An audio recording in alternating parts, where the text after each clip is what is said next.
নমস্কার বন্ধুরা, রাস্তাঘাটে প্রায়শই আমরা এমন কিছু মানুষের দেখা পাই যাদের ত্বকে অল্প বিস্তর ছোপ বা সাদা রং দেখা যায়, যার ফলে অনেক মানুষের ভিড়েও এই ধরনের মানুষকে খুব সহজেই আলাদা করা যায়। কোনো অনুষ্ঠান বাড়িতে এই ধরনের ব্যক্তিদের দেখবেন একটা আড়ষ্টতা, যা কিন্তু আপনার চোখ এড়াবে না। আজকে আমাদের আলোচনার বিষয় হলো ত্বকের সাদা দাগ, চলতি কথায় যাকে বলে সেতি বা ডাক্তারি পরিভাষায় যার নাম ভিটিলিগো। ভিটিলিগো হলো এমন একটি রোগ যাতে কিনা ত্বকের বর্ণ নষ্ট হয়ে যায় এবং বিবর্ণ অঞ্চলটি সময়ের সাথে সাথে ধীরে ধীরে আরও বড় হতে থাকে। এই সাদা সাদা দাগ বা ছোপ ধরা দাগ শরীরের যে কোনো অংশে ত্বকের ওপর থেকেই শুরু হতে পারে। ভুরু, চুল, মুখের ভেতর, মুখমণ্ডলে যে কোনো জায়গায় এটা হতে পারে। এখন এই ভিডিওতে আমরা জানব যে প্রশ্নগুলোর উত্তর, সেগুলি হলো: 1. কি কারণের জন্য ভিটিলিগো বা সেতি হয়? 2. কাদের সেতি হওয়ার সম্ভাবনা বেশি? 3. সেতির চিকিৎসাই বা কি? 4. সেতি হলে সেই বাড়িতে বা সেই পরিবারে কি বিবাহ সম্পর্ক আপনারা করবেন না? এটা কি বংশানুক্রমিক? 5. চিকিৎসায় সেতি আদৌ সারে কি? 6. সেতিতে কি কি খাওয়া নিষেধ? বিশেষ করে দুধ, মাছ, মাংস এগুলো নিয়ে লোকের ভীষণ চিন্তা। তারা জিজ্ঞেস করে, ডাক্তার ওগুলো খেতে পারবো কি পারবো না? এই সমস্তটা আজ আপনাদের বুঝিয়ে বলবো এই পর্বে।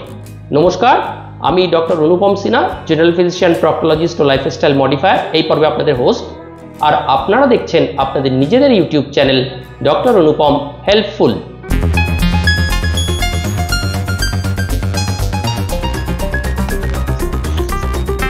এবার আসুন বুঝিয়ে বলি কি কি কারণে সেতি হতে পারে। একাধিক কারণের জন্য বয়স ভেদে মানবদেহের ত্বকের বিভিন্ন জায়গায় সেতি দেখা দিতে পারে।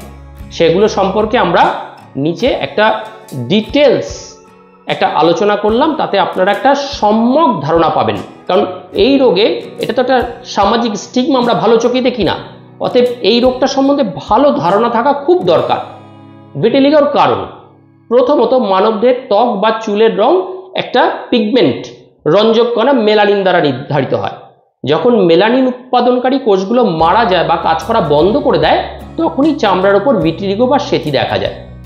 দ্বিতীয়ত, ওপরের কারণটি ছাড়া আরও নানা কারণে সেতি দেখা দিতে পারে, যার মধ্যে রয়েছে বিভিন্ন প্রসাধনীর ব্যবহার, বিভিন্ন দীর্ঘদিন ধরে বিভিন্ন প্লাস্টিকের চটি, বেল্ট, মেয়েদের ক্ষেত্রে দেখবেন ব্রাইড স্ট্র্যাপ খুব চেপে বসলে, এককভাবে শরীরের এক জায়গায় চেপে বসার জন্য এই বিষয়গুলোও থাকতে পারে।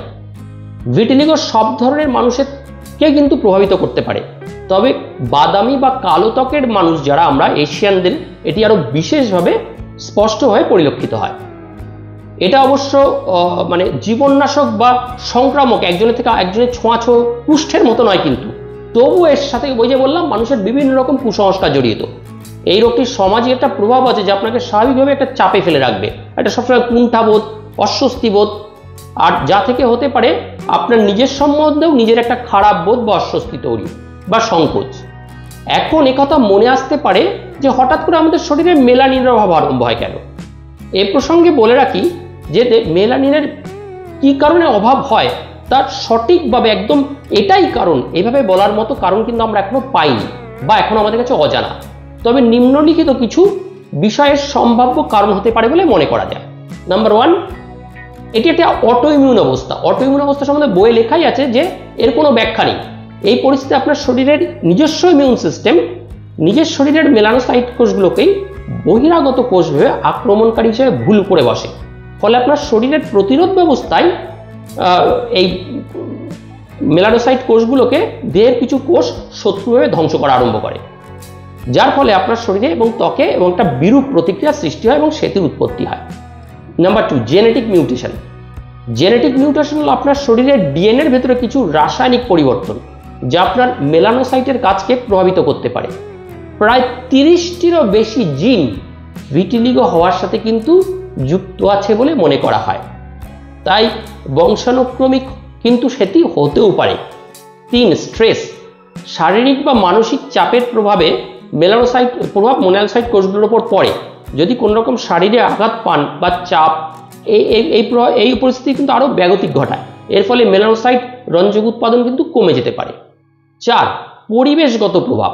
সূর্যের আলট্রাভায়োলেট রে, কোনো হার্টস কেমিক্যাল, আপনি বিষাক্ত রাসায়নিক নিয়ে কাজ কারবার আরম্ভ করেছেন, ধরছেন, ছুঁটছেন, আপনার দেহে কিন্তু মেলানোসাইট কোষগুলোর ক্ষতিগ্রস্ত হতে পারে, ফলে আপনার সেতি বা ভিটিলিগোর শিকার কিন্তু আপনি হতেই পারেন।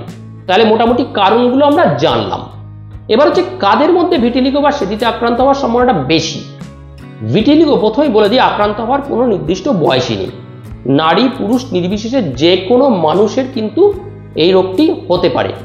সাধারণত 30 বছর বয়সের আগে ম্যাকুলস বা প্যাচগুলো স্পষ্ট হয়ে যায়।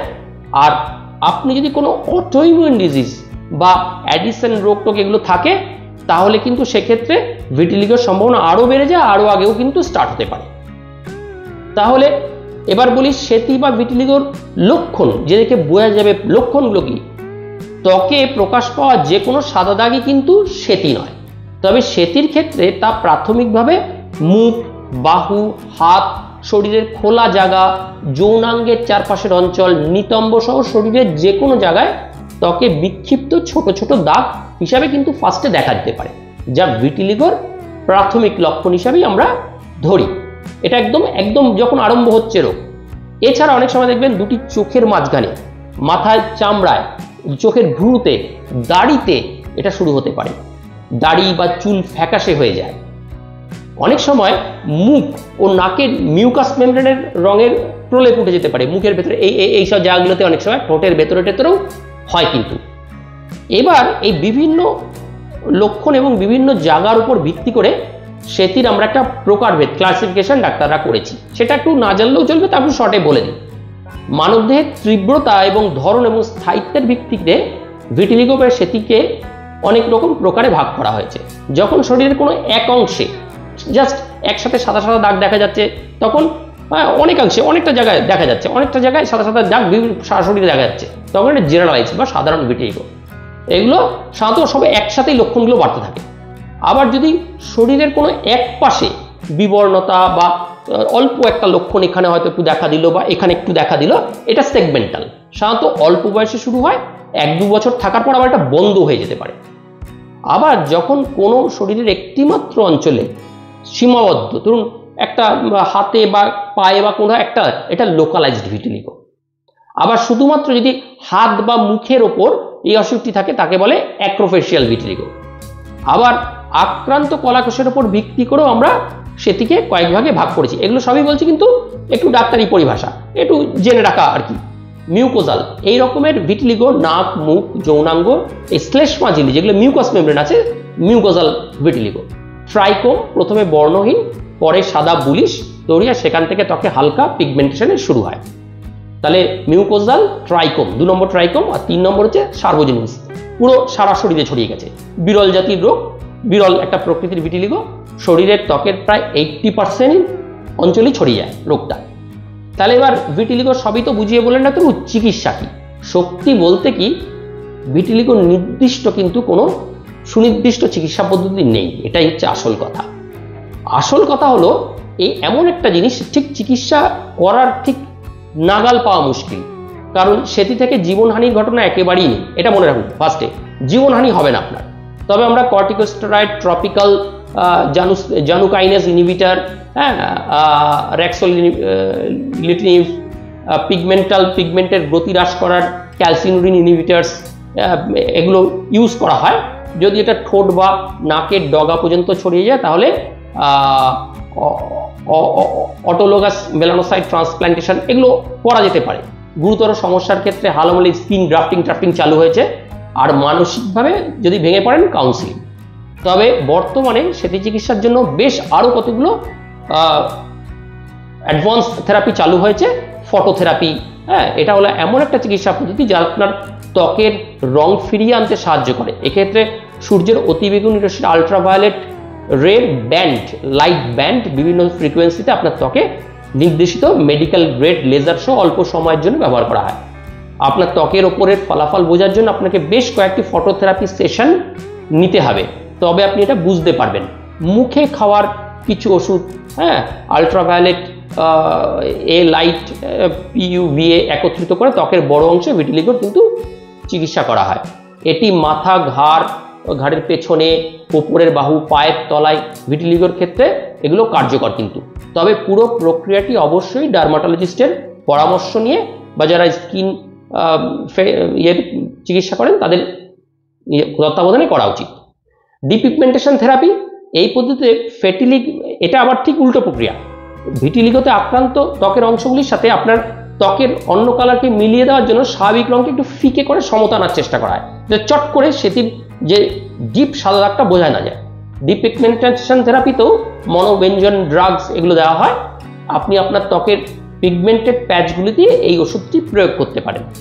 এটি আপনার ত্বককে আর একটু সাদা করে তুলবে, যাতে আপনার সাদা অংশগুলোর সাথে শরীরের অন্যান্য অংশের যে বিশাল বিস্তর পার্থক্য এটা একটু কম হয়। স্কিন গ্রাফটিং আগেই বললাম, এই চিকিৎসা চামড়ার শরীরের এক অংশ থেকে চামড়া গ্রাফটিং করে ওই সেটির জায়গাটিকে ঢেকে দেওয়ার একটা ব্যাপার। ত্বকের সাধারণ দাগ বা সংক্রমণজনিত প্যাচের মাধ্যমেও দূর করা এগুলো যায়। আরেকটা আমরা করি সেটা হলো ব্লিস্টার গ্রাফটিং। এই ব্লিস্টার গ্রাফটিংগুলো কি, ওই আপনার কি বলবো, ওই বাকুচি পিগমেন্টেশন কিছু প্ল্যান্ট ডেরিভেটিভ থেকে তৈরি করা হয় ব্লিস্টার, ওগুলো লাগালে ফোড়ার মতো হয়। সেই ফোড়াগুলোতে লাল দগদগে হয়ে সেখান থেকে গ্রাফটিং এর মাধ্যমে অনেক সময় সেগুলো চলে আসে, নর্মাল কালার চলে আসে। এখন প্রশ্ন হলো সেটি হলে দুধ খাবেন কিনা। অনেক বিশেষজ্ঞরা বলেন যে, অনেকে বলেন যে দুধ খাওয়া যাবে না, মাছ মাংস খাওয়া যাবে না। তবে বলি এটার কোনো ক্লিয়ার কাট রুল নেই। দুধে ভিটামিন এ, ই, কে এগুলো আছে, এগুলো মেলানোসাইটের পরিমাণ কমাতে সাহায্য করে। ওই সকল ভিটামিনগুলো দুধে প্রচুর পরিমাণ থাকে। এছাড়াও ডিম, পনির, গাজর, দই, চিয়া বীজ, ওটমিল, আদা, তরমুজ, কিউই, পেঁপে, শুকনো ফল, সবুজ শাকসবজি এই তালিকার মধ্যে পড়ে, যেগুলো শরীরের মেলানিন কমাতে সাহায্য করে। তাই এগুলো একটু সাবধানে খেতে হবে, একদম বন্ধ করে দেওয়ার কোনো দরকার নেই। আবার বলছি, ভিটিলিগোর সেই অর্থে কোনো প্রতিকার নেই, কিন্তু আপনি যদি চিকিৎসা নিতেই চান তাহলে আপনার স্বাস্থ্যসেবা পরিষেবা যে দিচ্ছেন ডাক্তারবাবুর সাথে আপনি কথা বলে আপনার সঠিক চিকিৎসাটা কী হবে সেটা আপনাকে জানতে হবে। সর্বশেষে যেটা বলার, ভিটিলিগো বা সেটি কোনো স্বাস্থ্য হানিকারক, মৃত্যু হয়ে যাবেন আপনার, কোনোভাবেই ছোঁয়াচে বা কুষ্ঠের সঙ্গে এটা গুলিয়ে ফেলবেন না। শারীরিক যোগাযোগের মাধ্যমেও ব্যক্তি থেকে ব্যক্তিতে কিন্তু ছড়িয়ে পড়ে না। একজন সেতী রোগী তাই অনায়াসে স্বাভাবিক জীবনযাপনের যোগ্য। অযথা রটে থাকা সামাজিক কুসংস্কার, আত্মসংকোচবোধ ঝেড়ে ফেলুন, আত্মবিশ্বাসের সাথে আনন্দে সামাজিক জীবন উপভোগ করুন। আর তবে আবার বলছি, যে কোনো চিকিৎসা পদ্ধতি করবেন অভিজ্ঞ ডার্মাটোলজিস্ট বা অভিজ্ঞ ডাক্তারবাবুর পরামর্শ মেনেই কিন্তু এটা করবেন। এবার হচ্ছে ভিটিলিগো প্রতিরোধের উপায়। ভিটিলিগো যেহেতু বললাম বিভিন্ন কারণে হয়, আগের কারণগুলো একটু মনে করার চেষ্টা করুন। তাই প্রতিরোধেরও কিন্তু সুনির্দিষ্ট কোনো উপায় নেই বললেই কিন্তু চলে। তবে ভিটিলিগো, আপনি ভিটিলিগো বা সেতী হওয়ার ঝুঁকি যে কারণগুলো ইউজ করলে কমাতে পারেন সেগুলো হচ্ছে নিরাপদে সূর্যের আলো গায়ে লাগাবেন, কিন্তু সেটা অতি অবশ্যই নিরাপদে। প্রতিদিন একটা ভালো ময়েশ্চারাইজার ব্যবহার করতে পারেন সূর্যের আলোতে যাওয়ার আগে, এবং আপনার ত্বকের যত্ন নিন। ত্বকে অতিরিক্ত চাপ, আঘাত, অতিরিক্ত চাপা জুতো পরা, অতিরিক্ত টাইট ড্রা পরা, অতিরিক্ত টাইট আন্ডারগার্মেন্টস পরা এগুলো এড়িয়ে চলুন, তাহলেই মোটামুটি অনেকটা ভালো থাকতে পারবেন। আশা করি সেটি সম্বন্ধে একটা সম্যক ধারণা সমস্তটা আপনাদের বুঝিয়ে বলতে পেরেছি। আপনাদের আরেকটা বলতে ভুলে গেছি, বৈবাহিক সম্পর্ক সাধারণত করতে পারা যায়, অসুবিধা কিছু নেই, নিঃসন্দেহে করতে পারেন। আশা করি সমস্তটাই আপনারা বুঝতে পেরেছেন। আর আপনারা নির্ভয়ে নিশ্চিন্তে থাকুন। আর এইরকম ইনফরমেটিভ ভিডিও পাওয়ার জন্য আমাদের চ্যানেলটিকে লাইক, সাবস্ক্রাইব, শেয়ার করুন। আর শীঘ্রই আপনাদের সাথে আরেকটি নতুন ভিডিওতে আমাদের দেখা হবে। ততক্ষণের জন্য নমস্কার।